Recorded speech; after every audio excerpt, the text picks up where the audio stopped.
بسم الله الرحمن الرحيم. هنبتدي دلوقتي يا أولاد لطلبة تانية ثانوي درس الجيومتريك سيكونس. الأول إحنا خدنا حاجة اسمها arithmetic سيكونس. يعني إيه arithmetic سيكونس؟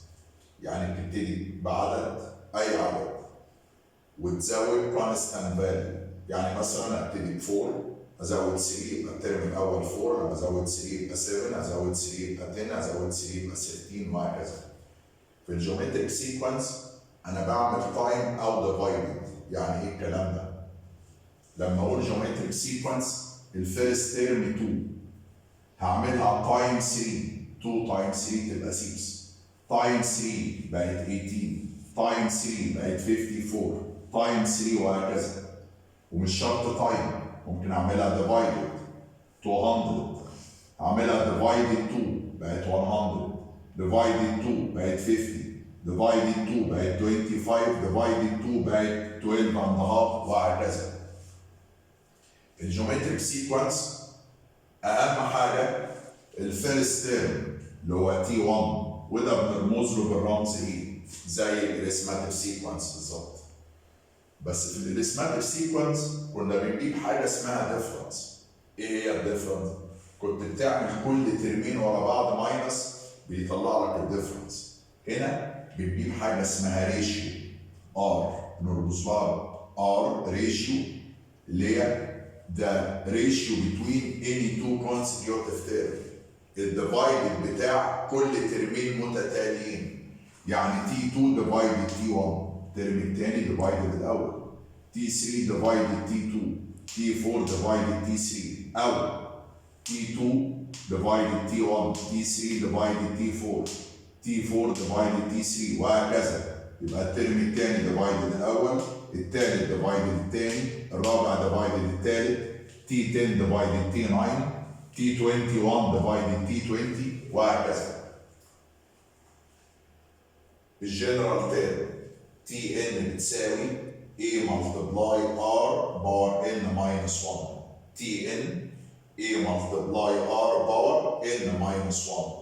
القانون ده يبقى قدامك الحصة كلها. Tn الجنرال تيرم A تايم R باور N minus 1. ده الجنرال تيرم.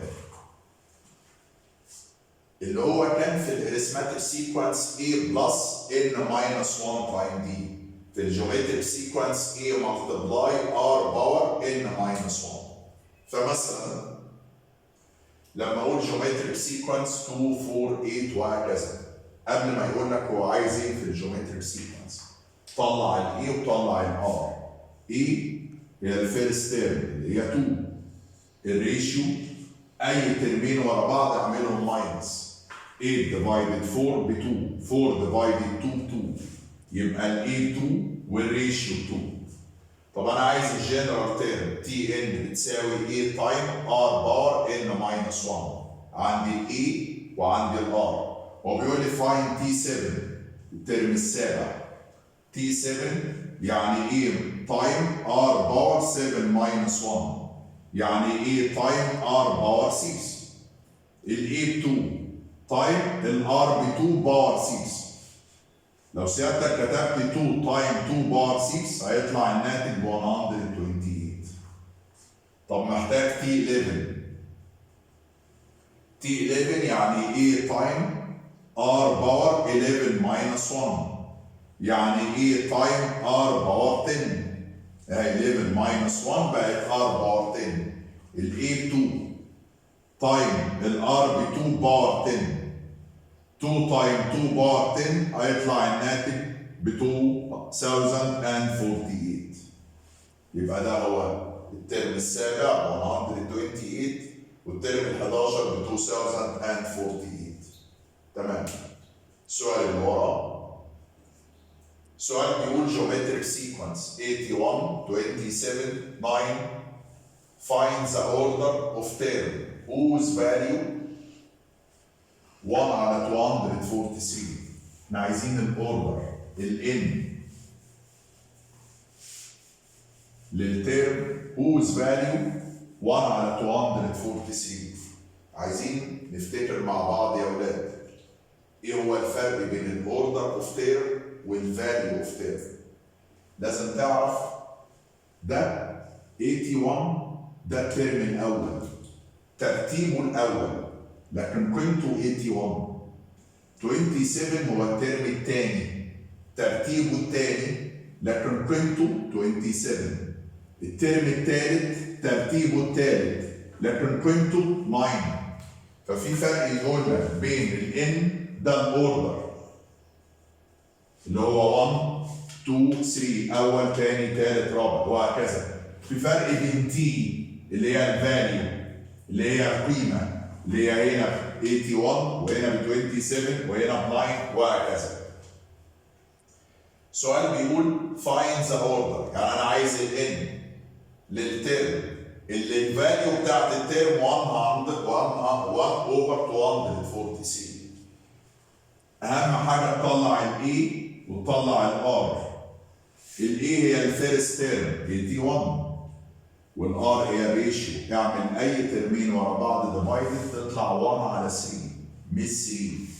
9 على 27 1 على 3. 27 على 81 ب 1 على 3. هنعمل ايه سيادتك؟ تقول لي كده مش الفاليو يعني تي ان بتساوي ايه تايم ار باور ان ماينس 1 وانا عايز الان. تي ان 1 على 243.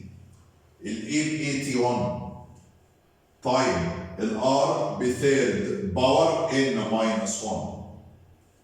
هتودي لي ال 81 هناك ديفايدد يبقى هتقول لي الثيرد باور ان ماينس 1 تساوي 1 على 243 ديفايدد 81. ده يطلع بأي قيمة وطبعا هيطلع قيمة كبيرة. يبقى أنت سيادتك هتقول لي الثيرد باور ان ماينس 1 بتساوي القيمة اللي هتطلع من هنا. بس أنا كده يا مستر ما طلعتش الان. أنا طلعت إن ثيرد باور ان ماينس 1 بتساوي عدد. العدد ده هيطلع 1 اوفر أي عدد كبير. أطلع الباور ان ماينس 1 إزاي؟ باللوج. نفتكر مع بعض كده في الترم الأول لما أنا أقول ثيرد باور ان ماينس 1 بتساوي عدد وانا محتاج الباور فهعمل ايه؟ هقول له لوج العدد ده للبيس ثيرد بيساوي الباور ان ماينس 1. لوج العدد اللي هنا للبيس ثيرد بيساوي الباور اللي هو كام؟ ان ماينس 1. ده هيطلع بقيمه لوج العدد للبيس ثيرد هيطلع بقيمه تقريبا القيمه اللي هتطلع هي 8. يبقى ان ماينس 1 بتساوي 8 واديلي ال1 هناك يبقى قيمه الان بتساوي كام؟ 8 بلس 1 يبقى قيمه الان بكام؟ ب 9. يبقى معنى كده ان الترم التاسع اللي ترتيبه التاسع قيمته 1 اوفر 240. شوف سؤال تاني. سؤال بيقول geometric sequence 3 و 6 و 12 to infinity. Find the order. أنا عايز ال n الأوردر الترتيب and the value والقيمة of the first term more than 300. لأول ترم قيمته أكبر من 300. هو ما قاليش تي n equal 300 وقال لي first term more than 300. الترم اللي قيمته أكبر من 300 يبقى هقول له هنا أولا الإي بي سي والريشيو. اعمل أي ترمين ورا بعض ديفايدد 12 ديفايدد 6 ب 2 6 ديفايدد 3 ب 2 يبقى الريشيو 2. تي ان more than 300. تي ان يعني ايه تايم ار باور ان ماينس 1 more than 300. اهي ايه تايم ار باور ان ماينس 1 more than 300. الاي بي سي ادي الاي بي سي والريشيو 2 باور ان ماينس 1 more than 300. ودي لي سيادتك ال 3 ديفايدد يبقى 2 باور ان ماينس 1 more than 300 ديفايدد 3 ب 100. طب انا لسه ما طلعتش الان اللي هي الباور، هنعمل ايه؟ بتدخل اللوج، يبقى هتقول لي ان ماينس 1 more than log 100 to the base 2. اهي لوج العدد ده للبيس 2، يبقى ان ماينس 1 الباور more than log 100 to the base 2، يبقى ان ماينس 1 more than لما اعمل log 100 to the base 2 تطلع 6 بوينت حاجه، تطلع 6 بوينت رقم. ماينس 1 وديها هناك يبقى الان مور ذان 6.7 مثلا، ودي لها 1 يبقى 7.7. ان مور ذان 7.7 تطلع الان بكام؟ ب 8. يعني الترم اللي ترتيبه الثامن قيمته اكبر من كام؟ مور ذان 300. سؤال تاني. سؤال بيقول find geometric sequence. كويس. لما يجي لك سؤال زي كده يا اولاد يا ريت يبقى الورق قدامك وتكتب معنى find geometric sequence. معناها كلمة find geometric sequence يعني أنا عايز الإيه بكام وعايز الريشيو كام. يعني تطلع الإيه والآر. لو طلعت الإيه والآر كده أنت حليت المسألة. زي الاريثماتيك سيكونس بالظبط. كنت بقول لكم دايما معنى find arithmetic sequence ان انت تطلع الاي والدي.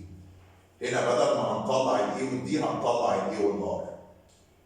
T2 plus T5 equals 36. T2 يعني A time R power 2 minus 1 يبقى A time R power 1. T5 A time R power 5 minus 1 يعني R power 4 equals 36. AR plus AR power 4 equals 36. ايه الكومن فاكتور يا ولاد؟ E هتاخد الاي، هتاخد الار اللي موجوده باقل باور، اصغر باور 1 ولا باور 4؟ باور 1، يبقى هتاخد AR باور 1 كومن فاكتور. AR باور 1 divided AR 1. AR باور 4 divided AR يديني R باور 3 تساوي 36 ودي الايكويشن الاولى. T3 يعني A تايم R باور 3 ماينس 1 يبقى A تايم R باور 2 اهي. T3 الترم الثالث A تايم R باور 3 ماينس 1 يعني A تايم R باور 2 بلس T6 الترم الثالث A تايم R باور 6 ماينس 1 R باور 5 equal 18. AR باور 2 بلس AR باور 5 ب 18. ايه الكومن؟ هتاخد ايه؟ هتاخد R باور 2 كومن. AR باور 2 divided AR باور 2 يبقى لي 1. A divided A اتشالت. R باور 5 divided R باور 2 هيديني R باور 3 equal 18. ودي هي الايكويشن الثانيه. احل التو ايكويشن مع بعض ازاي؟ هعمل التو ايكويشن ديفايدد، هعمل الثانيه ديفايدد الاولى. هقول له كده 2 ديفايدد 1 الايكويشن الثانيه اعملها ديفايدد الاولى. حط الاولى تحت الثانيه كده نشوف الناتج. الاولى AR open bracket 1 plus R باور 3 36. لما اعمل سمبليفاي شيل الاي مع الاي وشيل البراكت مع البراكت R سكوير ديفايدد R هيبقى R 18 على 6 بهاف 18 على 36 بهاف. يبقى قيمة الريشيو تساوي كام؟ تساوي هاف. هتعوض في أي ايكويشن يا الأولى يا الثانية عن الار بهاف تطلع الاي. يبقى A تايم أهي A تايم شيل الار وعوض عنها بهاف 1 بلس شيل الار وحط لي هاف باور 3 تساوي 36 وادي لي دول هناك ديفايدد تطلع الاي. خلاص طلعت الاي وطلعت الار كده انت جبت الجيومتريك سيكونس اللي هو عاوزها. سؤال تاني. سؤال بيقول ده مش سؤال ده جيومتريك مين. يعني ايه جيومتريك مين؟ وهنربط دلوقتي بين الجيومتريك مين والاريثماتيك مين. اهو معنى جيومتريك مين ان انا عندي sequence او geometric sequence consist of 3 term only. عندي geometric sequence تحتوي على 3 ترمات بس A و B و C. فلاحظنا حاجة كده، ركزوا معايا كده. لما يكون عندي geometric sequence يا ولاد كده بالشكل ده، الترم الأول 2 أعملها multiply 3 هتبقى 6، أعملها multiply 3 هتبقى 18. لاحظنا حاجة في الجيومتريك سيكونس اللي بتحتوي على 3 ترمات بس. ايه هي الحاجة دي؟ ان الميدل تيرم 6 هيساوي روت فيرست باي سيرد. الميدل تيرم 6 بيساوي روت الأول في التالت 2 تايم 18. يبقى الميدل تيرم 6 بيساوي روت فيرست باي سيرد، روت الأول في الثالث، روت كام؟ 2 تايم 18. ده الميدل تيرم 6 بيساوي روت 2 تايم 18. يبقى 6 بيساوي روت 2 تايم 18 يبقى روت 36. فعلا الكلام ده. يبقى من هنا الجيومتريك سيكونس لما يكون عندي geometric sequence consists of 3 term A و B و C، يبقى B سكوير الميدل تيرم سكوير بيساوي A تايم C. الميدل تيرم سكوير بيساوي الأول في الثالث. B سكوير equal A تايم C or B root positive or negative root A تايم C. تاني B سكوير الميدل تيرم سكوير بيساوي فيرست ملتبلاي سيرد الأول في الثالث. طب لو انا هاخد الروت يبقى البي بتساوي بوزيتيف اور نيجاتيف روت A تايم سي. طب كانت ايه هي الجيومتريك مين؟ او اسف ايه هي الاريثماتيك مين؟ معنى اريثماتيك مين ان انا لما يكون عندي arithmetic sequence consists of 3 term only A و B و C، فانت بتلاقي الميدل تيرم B بيساوي فيرست بلس سيرد ديفايدد 2، الاول بلس الثالث ديفايدد 2، او البي اللي هو الميدل تيرم بيساوي الاول بلس الثالث ديفايدد 2. بي الميدل تيرم بيساوي الاول بلس الثالث ديفايدد 2. لكن الجيومتريك مين بي بيساوي بوزيتيف اور نيجاتيف روت الاول في الثالث. يبقى الميدل تيرم في الجيومتريك مين روت بوزيتيف اور نيجاتيف روت الاول في الثالث.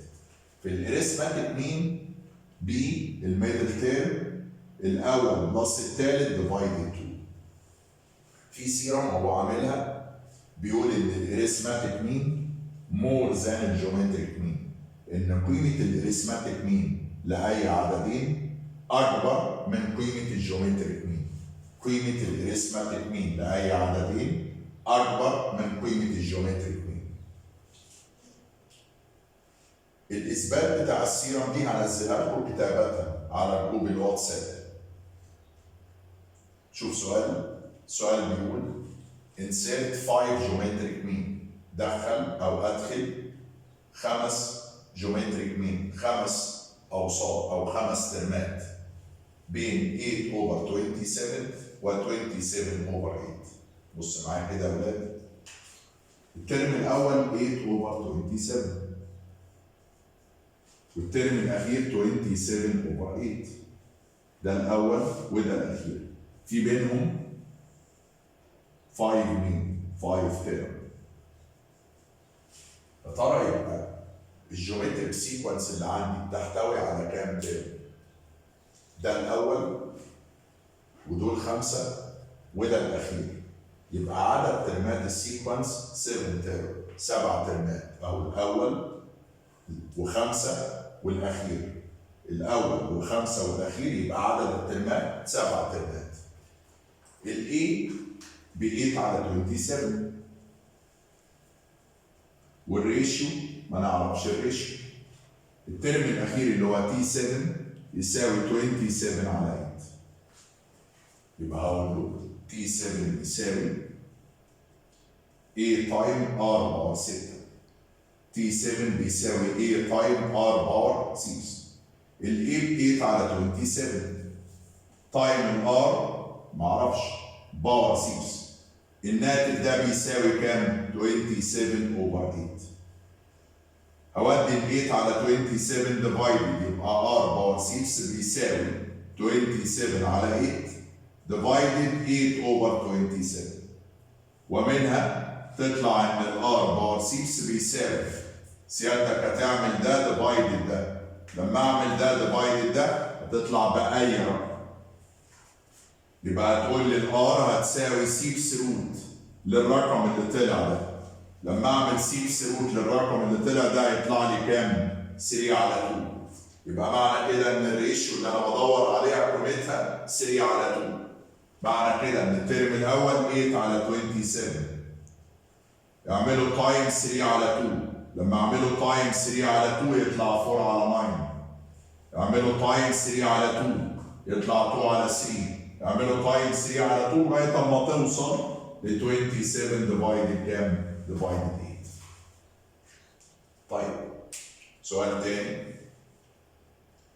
سؤال بيقول تو نمبرز عددين الجيومتريك مين ب 8 والاريثماتيك مين ب 10. فايند ذا تو نمبر. انا عندي عددين انا ما اعرفش هو ايه العددين. هتفرض ان العددين اللي هو بيدور عليهم اكس وواي.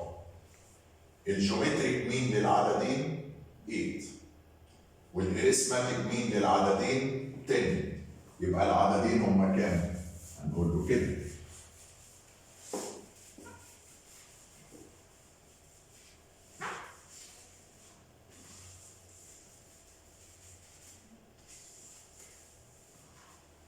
بص معايا يا ولاد. let the number x and y. أقول له let the numbers equal x and y. يبقى أنا هفرض إن العددين هما x و y. الجيومتريك مين يعني روت x تايم y بيساوي 8. والاريثماتيك مين يعني x بلس y ديفايدد 2 بيساوي 10. أو الاريثماتيك مين x بلس y ديفايدد 2 ب 10. والجيومتريك مين روت x تايم y بيساوي 8. من هنا هعمل باي سكويرنج عشان نلغي الروت. 8 سكوير ب 64. الروت هيلغي السكوير يبقى x y بيساوي 64. ومن هنا هنعمل الكروس يبقى x بلس y ايكوال 2 باي 10 يعني 20. ومنها ان الواي بيساوي 20 ماينس x. يبقى قيمة الواي بكام؟ 20 ماينس x. أنا عندي تو equation y ب 20 ماينس x و x تايم y ب 64. سيادتك هتشيل الاكس من هنا الواي من هنا يبقى هتقول لي x تايم شيل الواي وعوض عنها 20 ماينس x. الناتج ده بكام؟ 64. x باي 20 x. x باي x سكوير بيساوي 64. ادخل ال 64 معاها بزيرو يبقى نيجاتيف اكس سكوير بلس 20 اكس ماينس 64 تساوي كام؟ زيرو. نعمل فاكتورايز نطلع من هنا من الايكويشن دي قيمه الاكس بكام؟ يبقى هتطلع الاكس بقيمتين. هتعوض هنا تقول لي واي بيساوي 20 ماينس اكس. القيمة اللي هنا تقول لي واي بيساوي 20 ماينس القيمة اللي هتطلع هنا. أو الواي بيساوي 20 ماينس القيمة اللي هتطلع هنا. يبقى كده طلعت العددين. يبقى تقول لي الاكس بكذا والواي أو هتقول لي الاكس والواي. سؤال تاني. سؤال بيقول find geometric sequence. find geometric sequence. معنى find geometric sequence معناها يوجد الاي بكام والار بكام. ده معنى find geometric sequence. يوجد الاي والار. 3 times sum of first and third term equal sum of second and fourth term. نقف هنا. 3 times sum of first and third term. يعني 3 times ادي 3 times sum of first and third term. الترم الأول بلس الترم الثالث.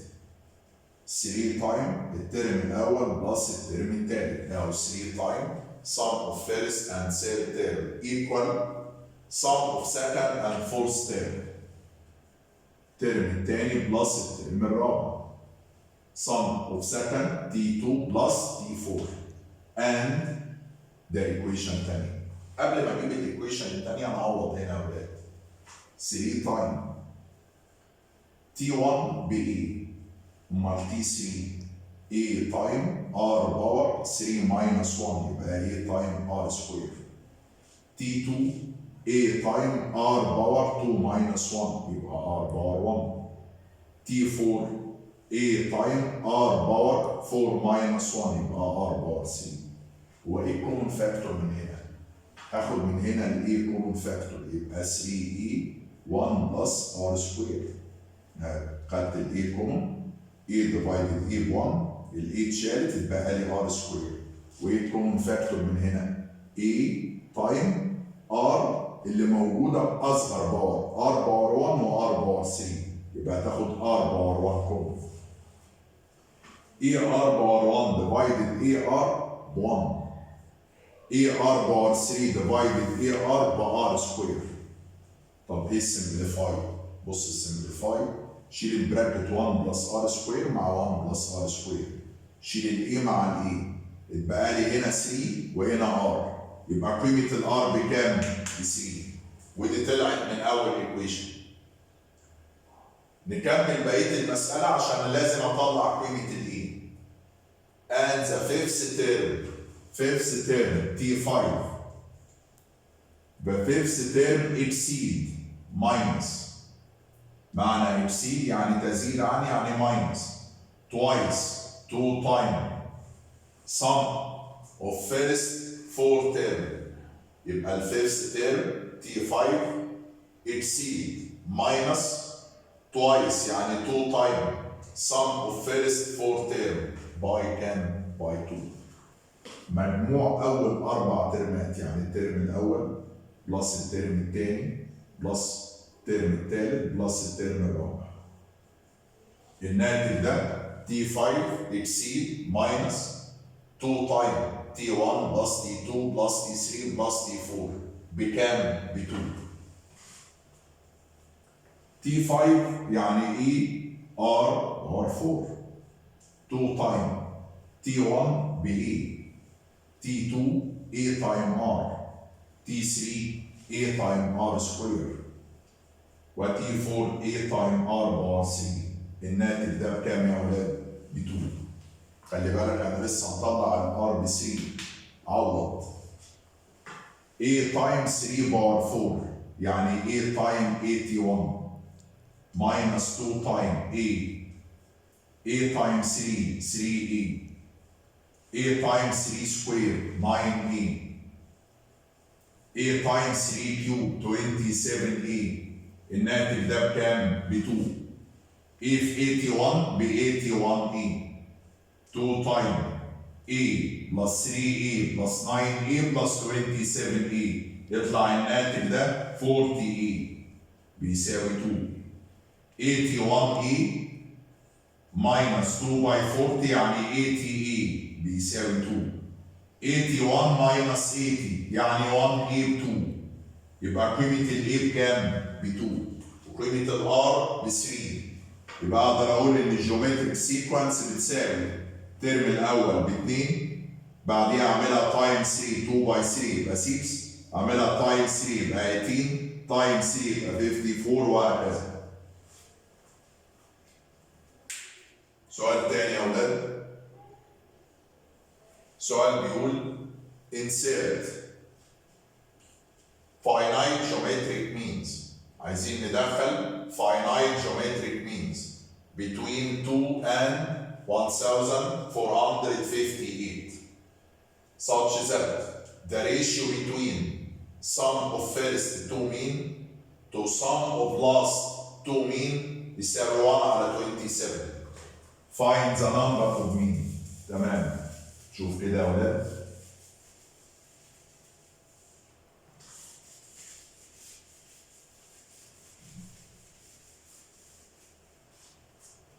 insert finite geometric mean بين 2 ده الترم الأول 1458 ده الترم الأخير بحيث the ratio between sum of first two mean. خلي بالك الترم الأول 2 لكن المين الأول يبقى 2R ده المين الأول والمين التاني يبقى 2R سكوير والمين التالت يبقى 2R بار 3 وهكذا. امال المين الاخير يبقى كام؟ خلي بالك اللاست تيرم 1458 ده اللاست تيرم لكن اللاست مين 1458 ديفايدد ار واللي قبليه 1458 ديفايدد ار سكوير واللي قبليه ديفايدد ار كيوب وهكذا. هو بيقول لي the ratio between sum of first two mean مجموع أول اتنين مين يعني 2R plus 2R square to sum of last two mean لمجموع آخر اتنين مين 1458 على R plus 1458 على R square. الناتج ده 1 على 27. نعمل الكروس 27 باي 2 يبقى 54R 27 باي 2 يبقى 54R سكوير 1 هنا 1458 على R 1 هنا 1458 على R سكوير. وبعدين أحل المسألة دي إزاي يا أساتذة؟ بص أحلها إزاي؟ هعمل الإيكويشن كلها ملتبلاي أكبر دينومينيتور تحت اللي هو R سكوير. لما أعمل الإيكويشن كلها تايم R سكوير أدي تايم R سكوير. لما أعمل الإيكويشن تايم R سكوير يبقى 54R تايم R سكوير بقت R باور 3. 54R سكوير تايم R سكوير بقت R باور 4. 1458 على R اعملها تايم R سكوير يبقى 1458 R وهنا R سكوير هتتشال يبقى هتقول لي 1458. ايه الكومن فاكتور هنا؟ 54 R باور 3 كومن. هعمل ده ديفايدد ده هيديني 1 وده ديفايدد ده هيديني R. ايه الكومن فاكتور هنا؟ 1458 هيديني 1 بلس R. شيل البراكت 1 بلس R مع البراكت 1 بلس R هيتبقى هنا ان 54 R باور 3 تساوي 1458 وادي لي 54 ديفايدد يبقى R باور 3 1458 ديفايدد 54 تطلع R باور 3 ب 27 يبقى الR بكيوبيك روت 27 تطلع بكام؟ ب 3. يبقى الريشيو اللي انا بدور عليها قيمتها 3. معنى كده ان الجيومتريك سيكونس بقت جاهزه عندي. الترم الاول 2 اعملها لي تايم 3 بقت 6 تايم 3 بقت 18 الى 1458. طب يا ترى نشوف هل هو ده اللي هو عاوزه؟ السؤال بيقول لي find the number of mean. عدد الترمات اللي انت دخلتها بين ال 2 وبين 1458 دول كام ترم انت دخلتهم؟ عشان اجيب number of mean لازم اجيب ال n بتاعت الترم الاخير ده. ال n بتاعته بكام؟ اقول له كده ال A2 والريشيو 3 والتي ان 1458 وانا عايز اطلع ال n بكام؟ تي ان بتساوي A تايم R باور N ماينس 1. تي ان 1458. ال A 2. الار ب 3 باور N ماينس 1. هتوديه 2 ديفايدد يبقى 1458 ديفايدد 2. يبقى هتقول لي 3 باور N ماينس 1 تساوي لما اعمل ده ديفايدد 2 729. 3 باور N ماينس 1 يساوي 729 باللوج يبقى لوج 729 تو ذا بيس 3 يساوي N ماينس 1. أو لوج العدد ده للبيس 3 يساوي الباور يبقى N ماينس 1 بيساوي 6. ودي ال 1 هناك تطلع ال N بكام؟ 7 ترم. 7 ترمات بس بين ال 2 وال 1458 7 ترمات يبقى كام مين؟ 5 مينز. يبقى أنا عندي كام مينز؟ 5 مينز. وبكده يا ولاد نبقى خلصنا الحصة بتاعة الجيومتريك سيكونس الجيومتريك سيكونس والجيومتريك مين. إن شاء الله الورق هيبقى عندكم على جروب الواتساب بحيث تتفرج وانت بتتفرج على الحصه يبقى معاك الورق وتتابع معايا خطوه بخطوه وبالتوفيق ان شاء الله.